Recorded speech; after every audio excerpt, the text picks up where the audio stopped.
Today, I'm hiking a different area. It's to the right side of the road instead of going into the hills.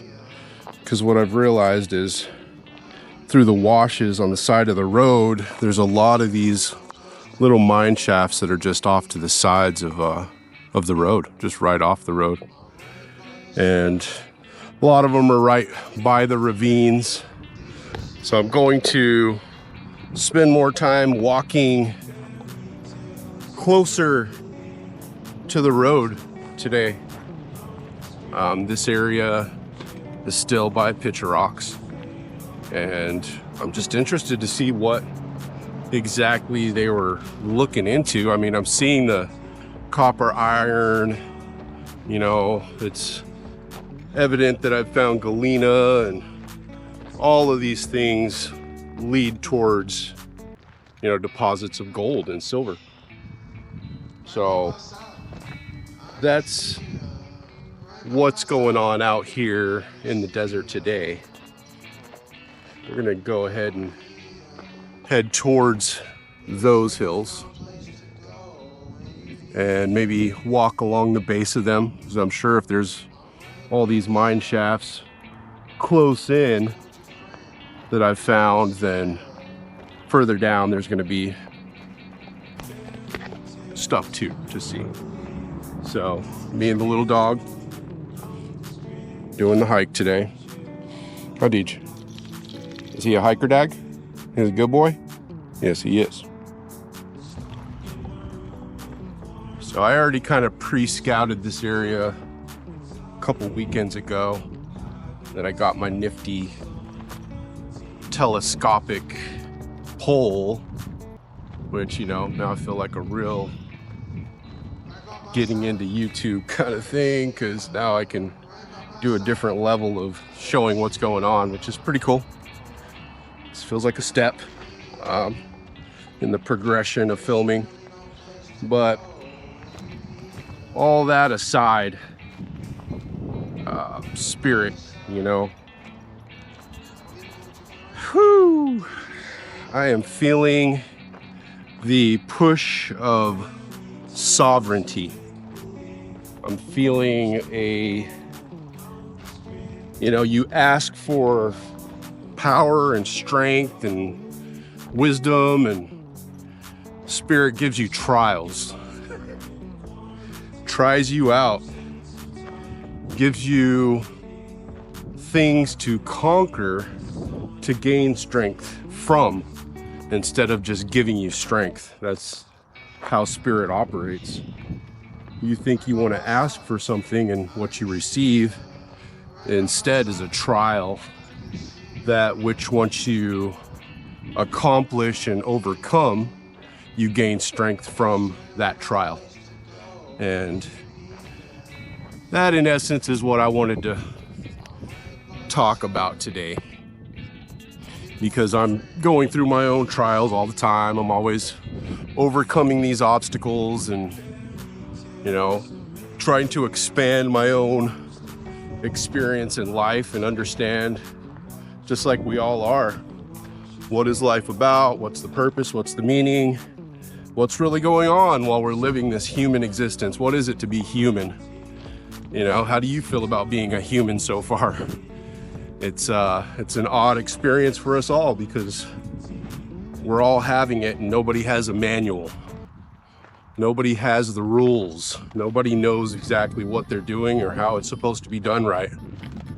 It's all hearsay and conjecture. And, people read books, write books, and have a lot to say, but who's to say they really know? Because we're all babies on this path. We all are just living in existence and not really knowing 100% if we're doing it right. We're just doing the best we can, right? So with that in mind, I've been, going through some trials on just basic sobriety. I've been having some little bit of a challenge of, a little bit of desire to, smoke some weed and maybe I don't want to drink. I absolutely haven't had any inclination to actually consume alcohol, but that doesn't mean it doesn't jump into my face, you know, or get thrown in my face, you know, and it's like a trial, like a reminder of, oh, are you sure? Hey, check this out, you know, you remember you used to like this? Take a real good close look at it, take a whiff, you know, and you're just like, ugh. Yeah, thanks for the reminder. I hate it. It's disgusting. It makes me feel disgusting to even be around it. And thanks for the reminder. I don't like it. It's not part of who I am. It's not part of my modus operandi anymore. And move forward from there, which is cool, I guess. The weed though, smelling it, being around it, I gotta say, a little bit of desire, a little bit of that escapism, a little bit of that, oh, man, that sure smells good. I remember that feeling of abandon that I get from smoking, that everything's okay and no worries, and just all of a sudden, just everything's fine. And it's a falsity. It's a false blanket of comfort that's given to you by a spirit of a plant, which I want to say, just like all medicines, has its time, has its usages, has its points where it is a help, not a hindrance. And then it has that overusage, becomes a hindrance, becomes a crutch. And for me, it became a crutch that was disabling my growth as an adult human, as a sovereign being. I was in a place of need and just expectation of always being there. And I want to go to the place where, you know, I realized that it was an expectation. You know, it was something that I was raised and expected to become, not blaming it on family so much as socially, as where I was raised and the people that I was raised around. You know, me, my light-skinned ass, you know, I'm pretty light for a half black guy, but where I grew up, I was the devil. I was the blackest person around for miles most of the time, and I was seen and treated as such. You know, kids were not allowed to hang out with me. Girls definitely weren't able to date me openly. You know, I had a lot of secret liaison type relationships, and you know, I was the forbidden fruit, which on one side was cool, you know, sneak out your window, meet me around the corner type shit, but that's not cool to have to live that way either. You know, where anybody would like to be able to have open relationships and, you know, date somebody openly. And the only girls that I could date openly were, you know, also the pariahs. And I want to say there was something that was sometimes spoken and unspoken about me and those pariahs. You know, my friends and my girlfriends and me were all pretty openly expected to fail. You know, we weren't set with high expectations of success or, you know, personal growth, or, you know, we weren't guided to succeed or expected to, really. The expectation was death, imprisonment, you know, definitely negative thoughts. And I want to say that expectation, it stuck with me for a long time. It stuck with my friends, the people that I grew up with. You know, just having that low expectation sets a low bar, and it makes it almost okay for you to continue to consume alcohol and do drugs, because not only does it feel in a certain way good to be drunk or to be high or to be flying on cloud nine, you know, there's a certain release in that. You know, people don't do drugs because it feels horrible. It's because there's some sort of elation evolved. You know, there's there is a awesome feeling about it that's what gets you stuck. That's where you stay. But you also have the loss of personal growth and strength and these things that happen in sobriety and just existing without that stuff. You know, a standard human existence needs to not be hindered by outside forces so much. Every once in a while, a step outside can be expansive, but living in it can be stagnative and not only stagnate you, but stop you and halt you and retrograde you, turn you into an opposite of where you're supposed to be, turn you into a contrary of where you're supposed to be headed. And, you know, I don't want to blame other people's expectation of me for me not succeeding, because I did choose to stay in that place for a long time. But I will say there's a factor of expectation when you're young can basically cause you to be okay with being stagnant and, you know, doing drugs and stuff. If you are expected to fail and expected to be a loser and go to prison and jail and die young and all this, if these are the expectations of you, then what's the point in attempting to grow? You know, if nobody ever tells you you can, then will you ever on your own?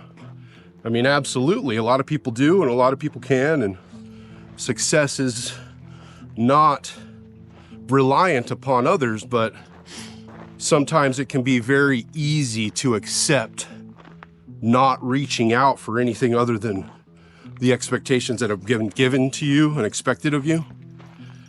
You know, you can totally just fall into that hole. And that's what I did, you know. It took me a long time to step outside of what was expected of me and see that I had a possible reality outside of what was expected of me or what was ever told or shown, that I am a lot smarter and more capable than I understood. And, you know, these days, it's a completely different existence for me. I'm not who I was. I have transcended who I was expected to be. I'd say that person died. That person's dead. The people that knew me then have no idea of the person who I am now. And that is the reason, truly, for my transcendence of that person that I was. It was the letting go. It was the letting go of them, because it was basically holding on to who they were and their expectations of me caused a part of who I was and what I limited myself to be. My capabilities that I saw for myself were kind of almost accepted. And I want to say it's something that we all have to overcome. It's part of sovereignty, becoming sovereign, is what do you see yourself as capable of being and doing in your life? Trust me, it matters. It matters greatly. Do you just accept what others have told you? I just want to point this out. I may have found a meteor. That's wicked, right? Solid iron, very smooth, no cracks. You know, it's got some signs that it could just be terrestrial, but it could also be literally a meteor. It's been in the wash, it's worn down. Meteors will definitely wear down in the washes, and you know, over time lose that outer crust, that forms when it comes through the atmosphere and burns. But yeah, maybe a meteor. That's super cool. Sovereignty, though, is important on the shaman's journey, on the esoteric path of embodiment of completeness of spirit, mind, body, soul, the feminine and masculine aspects of what we truly are and who we truly are and who we can and will be. Essentially, start with sovereignty. And this is where the importance of the hermetic practices comes in. I mean, the hermit goes into the cave, just sets aside everybody else's thoughts and becomes solitary. And the point of this solitary existence is to shape one's own view of what they are, who they are, where they're headed, what they're gonna be. It's like I've told my kids, because I've raised several children, and in my younger years and my older years, it's like I've dedicated my life to raising children. You will never know who you truly are until you exist for a good amount of time where no one knows you, because when other people know you, they know your stories, they know the stories that they have told you and other people have told you, and they second it. And everybody's a part of that. But when you go somewhere where nobody knows you, the funny thing is, nobody knows your stories. Nobody knows if it's true, lies, if you're making things up. And honestly, they don't even want to hear it. Nobody cares what you have to say about your stories. They may sound good, but nobody's there to corroborate it. Nobody says, oh yeah, I was there, I know, that's true. And it becomes a you rely on you situation. Your stories only matter to you. Your truth is only your truth. And you stop the story in a sense. It becomes a pure existence of experiencing the moment as it is for what it is, without any expectation or knowledge of outcome. You really start to see the pureness of the moment rather than the future and the past. And this is powerful because this is the reality of being human. You know, from our human selves, inside of ourselves, we have all these reflection points where we see the future, we see the past, we have all our wills and desires and our thoughts and all these things. But the reality is, it's all being experienced from the now, from the here and the now. None of that other stuff is actually real. It's all projection, inflection. You know, all of these things are coming from within to the outside or coming from the outside to the inside, but none of it's real. It's all thought from the mind, where the trueness of life is that the moment is where everything's happening. Everything is happening right now, right here. And from that place of experiencing the moment is where the hermit wants to go. The hermit wants to go to that place of the here and now and experience what it is to be human. To be now and right here is to let go of the other thoughts that people have set upon us. So I feel a lot less like it's a meteor now that I'm finding this. And this is that black stone. This is that pure magnetite now. Where my other stone I just found is iron, orangish red, not nearly as heavy. This is ridiculously heavy. This is like that pure magnetite, and this is a vein, obviously, of magnetite right here. You know, and that when you're finding that magnetite like that throughout an area and it's everywhere, you know, you're finding these boulders of magnetite through and through in an area. I'm sure these are the places, I mean, you're talking mineral rich, you're talking, oh, it's everywhere. I mean, it's just pebbles and chunks are everywhere right here. So I'm gonna go up the hill. I'm gonna go take a look up here, but what I'm looking for are these telltale signs of mineral deposits where you've got that magnetite, copper, iron, you know, galena, these different minerals all popping up. That's where you have gold. That's where you have silver. That's why people have dug holes all over the place in the desert out here, because people find pockets and fissures of gold and silver, and you know, they come out here and dig them up and refine it and make some money. Price of gold, price of silver. It's not a bad hobby. It's not a bad hobby at all. But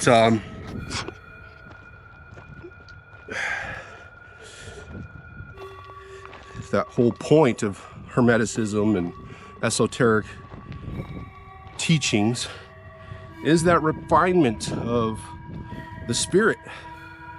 It's something that we all have. It's a light inside of us, but it isn't inherently conscious, strong, capable.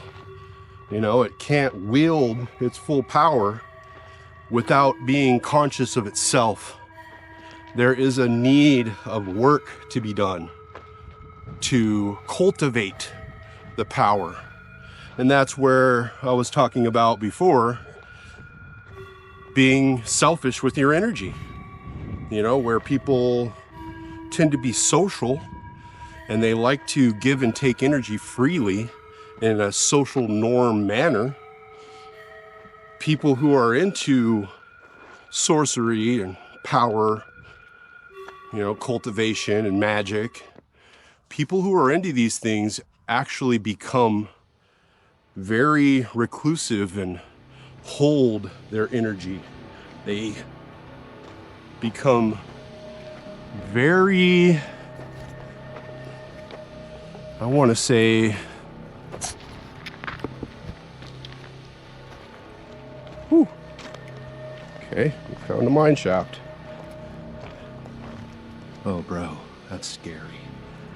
That goes into blackness. All the way to blackness. It's always neat to be hiking along the wash and find an example of exactly what you're looking for. A hole that drops down hundreds of feet into the black. That's just right off the wash. So, I mean, you don't find these kinds of holes for no reason, okay? Nobody digs that deep into the earth for fun. They dug that deep because they found a vein of something that held a lot of gold, a seam of gold, a seam of silver that they chased for some time. And they came out with a lot of something that was worth digging this hole. Okay. Now, this also highlights the danger of tooling around in the desert out here, because one of these 100-foot holes off the side of the wash could just be buried by the mesquites, and you step off and slip and you're gone, bud. You're gone. Nobody's gonna find you. So, yeah, do as I say, not as I do. One of those. Be careful. If you go out doing what I do, be on your toes, pay attention. But part of that esotericism is, the whole point is to cultivate the power of the spirit, and you have to cultivate energy. And cultivation of energy is retention of attention. It is focusing of your intention, of your intent, your will, knowing your will, separating it from the will of others. It's necessary to recount your own story of who you are. You know, from the stories that you've been told, the expectations placed on you by others. These things have to be sorted through and set apart from who you are, where you're headed, what you want to be, if you're going to find power and strength and grow capabilities of manifestation, which that is magic. Is, you know, our founding fathers talked about manifest destiny. You know, we don't really understand what that means, most of us, but it's craft, my friends. It's sorcery. When you're manifesting destiny, you're writing it down, you're measuring it, and you're causing it to be. You're willing it. You're taking something that is a thought and turning it into a reality by cultivating energy towards it, focusing attention and intention, and causing it to be through focused intent and will and desire. Now, in the world, obviously, you have to energetically, physically attribute action. You know, you don't just get, you have to put in to get out. And that's real too. You know, you don't get things without effort going in. And there is that whole aspect of from within, so without, you know, and you focus energetically and you have outcomes physically. But there are all the physical needs of action as well, which that's like me having a desire to become a jeweler and find gold and become a YouTuber and, you know, make these videos and become famous and affect people's consciousness and the collective's consciousness on a large scale by sharing my viewpoints of things that I've learned and my connection to source that I have grown and cultivated through hermetic action, by going within and basically shunning social norms. You know, I cut loose all of my friend group. I cut loose the majority of my family. I cut loose society as a large whole because I realized that my path, my thoughts are not common. And over when I try to share them, I'm told that I'm weird or crazy or stupid or wrong or, you know, and when you're young, that can cause you to see yourself as stupid and wrong and all these things. But the older you get and the more that you learn, the more that you find that there are pockets of people that see and have learned the same things that you have learned and seen, and they're related without being in any way related. You know, a lot of this stuff I've learned intuitively. Being a INTJ Sigma personality type, I'm a highly intuitive person. I don't necessarily go to the outside for what I know. I look inside and I come up with my own ideas and ideals, and then I reflect on them into the world and see what else other people have found. And I've been finding, the older I get, more and more that people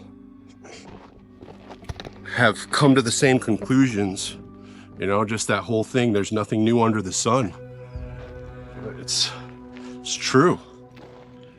All the things that I've come to find as realities and intuitive knowledge are things that are already known. It's just like working the wheel backwards. I'm creating the wheel backwards, right? Recreating the wheel, and I'm finding that it works. And I'm surprised when I see that other people have already created the wheel, which is stupid, but it's kind of cool too, because I feel validated in that I'm not the only one who has come to these realizations. People have written books and created religions on these very premises and ideals and practices and things, and I came to it naturally on my own and then verified it through research later. And I'm like, wow, I'm not crazy, I'm not stupid, I'm not making these things up. There's religions and things like esotericism and Rosicrucianism and Masonic teachings and all these things that are long-standing practices that have nothing to do with me. I happened upon the same stream that esoteric knowledge lives in, and that's the Akashic records. That's the collective consciousness's knowledge that we all are tied to, but unaware of. It's the dream world. It's where the dreams that we're born from connect with the world that we live in. And a lot of us have lost that understanding of, this world is only the smaller part of the larger dream world. This is backed up now by physicists who have proven that physical matter is only physical when observed. Once physical matter stops being observed, it turns into a wave form, almost a gaseous state that is no more physical than the air. And this is probably the most interesting aspect of reality of all, is reality requires observation to be real and is only real when observed. This is a fundamental truth of being. What this means is consciousness and reality are subjective to being observed, and our observation, come here, hey, come here, is a huge progenitor of keeping reality real. Reality would cease to exist if we stopped observing it. And this is one of those things that, movies like The Never-Ending Story or Peter Pan, there's a lot of coyotes here. I mean, a lot. Peter Pan, these things, they all tell the same story of this very point. That belief is what gives things power to exist, and things that cease to be believed cease to exist. And it also is in the Bible, that we have the power of existence. It is within us. The wellspring of existence springs from within us. We have the power of God in us. Us humans are creators. And what that means is we create this reality. So that's why it is so important to control what the group thinks. Control the narrative. The larger understanding and beliefs of consciousness are extremely important to be controlled. This is the point of religion, because if you were to just let it go, then you'd have absolute chaos. Absolute chaos. But even worse, if you let it be controlled by only one narrative, or let's just say everybody understood the real rules of reality and understood how to control it and manipulate it and to manifest their own destinies, well, then how hard would we be to be controlled and used?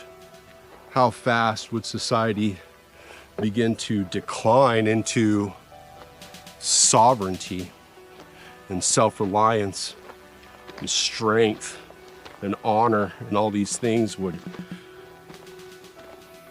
permeate within our culture, because we would not be seeking answers from the outside to the inside. We'd be providing reality's guidelines from the inside to the outside, as we already do. We just do it without our own knowledge.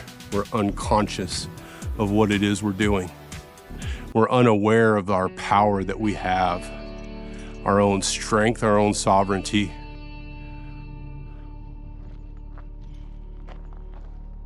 And that's what I wanted to say, was sovereignty isn't something you have to seek. It's something that you have to come to understand and begin to wield properly, because it's already within us. It's already a part of us, always has been. It's inherent in us from birth.